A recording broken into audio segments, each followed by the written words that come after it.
Super Bowl 58 between the 49ers and the Chiefs. This is KPIX, CBS News Bay Area. Good evening, I'm Devin Feely. These are tonight's primetime headlines.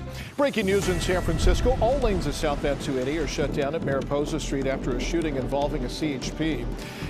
The 6th and King Street on-ramps are also closed, and all we know about the shooting so far is that an officer shot a person who was walking on the freeway. We don't know why or how that person is doing. Our Kelsey Thorpe is at the scene, and we'll have a live update in just a few minutes. The pilot who died when his small plane nosedived into a Concord intersection has been identified as 75-year-old Jack Romanowski of Berkeley. He had just taken off from Buchanan Field when he crashed just outside of the airport property. The NTSB says that they are looking for audio to help them figure out exactly what went wrong. The U.S. is blaming an umbrella group of Iran-backed militias for a deadly drone attack on a military base in Jordan. 3 U.S. troops were killed and at least 40 others were hurt. The Pentagon believes that the attack was planned and resourced and facilitated by that group, the Islamic Resistance in Iraq, and says that President Biden is still weighing his response options. And taking a live look outside at San Francisco, let's go ahead and get a check of our first alert forecast with meteorologist Darren Patt. Going to take a moment, Devin, and just clarify what I was talking about a moment ago, how some of the most impressive rain from the whole system is coming onshore right now over the biggest population center to experience it. You can see how large the system is. We're still right in the middle of that big blob of rain. But there are some details in here that matter more than others. And when we look at the first alert high-def radar, you can see there's it's very subtle, but there are these organized lines coming in here where you'll kind of see like a diagonal gash of orange moving across. And one of them is going right over the city. There's another one back here. So they're kind of coming in waves. Those are these narrow regions of intense rainfall that you'll find pretty much right in the main cold front. And that's where we are now. It's been raining for most of the day, but the cold front kind of driving a lot of this is just now finally coming on shore, and it's doing it over the city. And you've got some heavier rain coming right across the city, right over the Bay Bridge, and we just got an updated loop here. You can see there's another batch of it back here. But that's all going to keep moving its way from kind of northwest to southeast. We'll put it in the futurecast. And you see how this will go. You don't necessarily see as detailed a view this way, but we know that line's there, and we'll see a few more regenerate between now and probably about the next 2 to 3 hours, as long as it takes for this front to progress down the city and the peninsula. And then it'll get into the South Bay, and you'll get your chance with this in the later hours of the evening by around, say, 7 or 8 o'clock. Oh, no, by around 9 or 10 o'clock by the time this gets down to the Santa Clara Valley. So we'll have much more on this. That's just one look at what's going on now. There are flood watches to talk about for part of the city, and there is a bigger storm coming on Sunday now. I'll show you the details on that from a rain and wind standpoint. I'll see you in a few minutes. Devin, back to you. All right, Darren, thank you. We're going to get back to the weather in just a few minutes, but first we want to get to some breaking news in San Francisco. An officer-involved shooting on 280. All southbound lanes have been shut down at Mariposa Street for more than 3 hours now. Kelsey Thorpe is live at the scene. Kelsey, what can you tell us?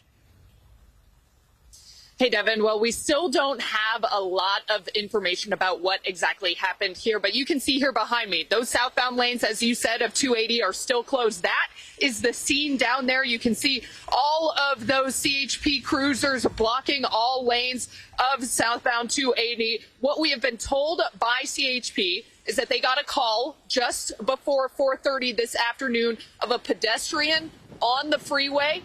A CHP officer came out here, and then apparently that CHP officer shot that pedestrian. Now, we don't have any information about what led up to that shooting or how many people were on scene when that happened, if there were any witnesses, anything like that. We did reach out to CHP just a little bit ago asking for more information. I did speak with one of their officers. He said that they are preparing a statement, and we're expecting to get that statement hopefully within the next hour or so. But for now, what we do know, as I said, is that one person was shot by a CHP officer here just after that call came in around 4:30. All southbound lanes of 280 are still closed. When we were driving just from downtown to get over here, the traffic was a mess. Pretty much anyone trying to go south out of the city, there is a ton of traffic right now. We do not have any timeline as to when they may reopen these lanes. We, of course, will bring you more updated information as we get it. But for now, Devin, back to you.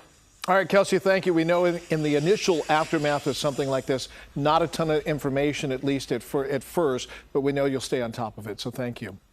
And back to our storm coverage now. In the South Bay, fire crews in Saratoga had to rescue a girl from a truck after a tree fell onto it. She is expected to be okay. And Makovic has more on the weather drama that we've seen around the Bay Area today. Yes, and thankfully it has not been that windy because the ground is already saturated around much of the Bay Area, especially right now to our south. This was in the Santa Cruz Mountains. The rain really coming down steady on Highway 9 in Felton this afternoon. Neighbors were hit hard by last winter storms, and preparing for the rain, well, it's just become second nature. My nice neighbor came over and a friend of mine, and we put sandbags in front of the driveway because the other neighbor has his sandbags up. And when he has his sandbags up, that's time to do it because he has a weather radio. So we really know what's going on. Also in Santa Cruz County, the weather did not stop crews from working on the Capitola Wharf today. That was severely damaged in last year's winter storms. Crews are putting together a section of that pier that was knocked out. The repair is expected to be finished by next summer, and they're hoping for no more storm setbacks between now and then. Pacifica still recovering from last month's storm. The landmark pier has been closed since December, and that has really cut down on foot traffic that businesses rely on. Some places saying that they've seen a 50% drop in customers, and more rain might not be helpful there. It is also slick out there on the roadways. The CHP had to push this car that spun out in the rain on northbound 280. That was near the 92 exit in San Mateo today. A few popular attractions were closed today because of the weather, including Muir Woods, the Stinson Beach parking lot, and evening tours at Alcatraz. Several local parks were closed, as well as the Oakland Zoo. As for what's next, state officials say they will be ready. We are postured very well this weekend to support any needs that the state might have, as a majority of our units are already doing their normal drill training throughout the state this weekend. We also have aviation search and rescue assets, as well as general aviation that can respond. We are expecting significant snowfall meantime in the Sierra. By this time, this latest storm is all over. Here's a look at the conditions from our camera on top the Sierra at Tahoe Resort. You can see winds whipping the trees around. The good news there is that we're only at about 50% of normal on our Sierra snowpack this year, as we reported yesterday. So this storm can only help with that. You know, I think it's my understanding we've got a couple more hours of the most intense rain. So people on the road, the message is slow down. Absolutely. Yeah, and hopefully they get that message because everyone drives crazy in the rain. All right, thank you, Ann.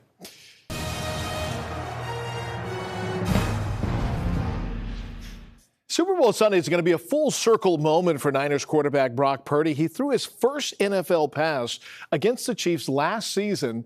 Our Vern Glenn has details in tonight's Red and Gold Report. This is the Volkswagen Red and Gold Report. Patrick Mahomes is trying to win his third title in the last 5 years. Standing in his way is this guy, Brock Purdy, now trying to go from Mr. Irrelevant to Super Bowl champion. It won't be Purdy's first game against the Chiefs. He replaced Jimmy Garoppolo at the end of last year's matchup and completed his first NFL pass. Purdy spent that week pretending to be Patrick Mahomes on the scout team.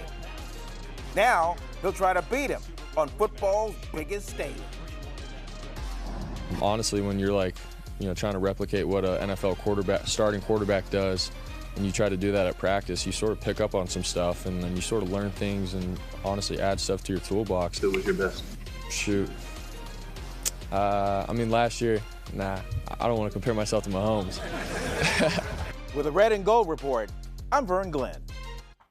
There's just 11 days until the Niners face the Kansas City Chiefs at Allegiant Stadium in Las Vegas.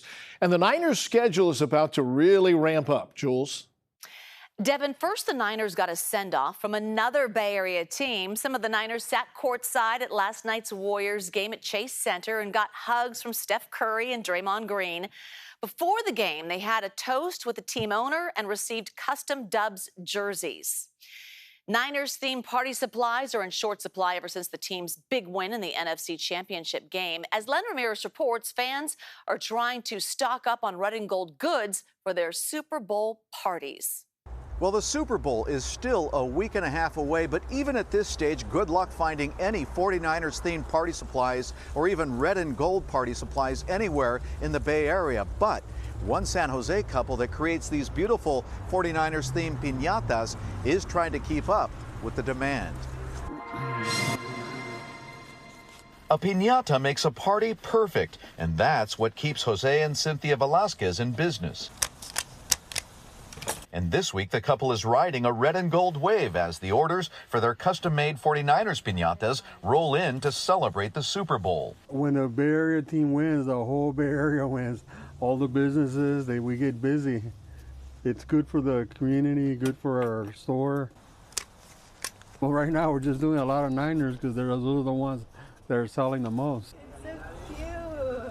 For the last 30 years, the couple has been making piñatas in their downtown San Jose store for every occasion you can think of.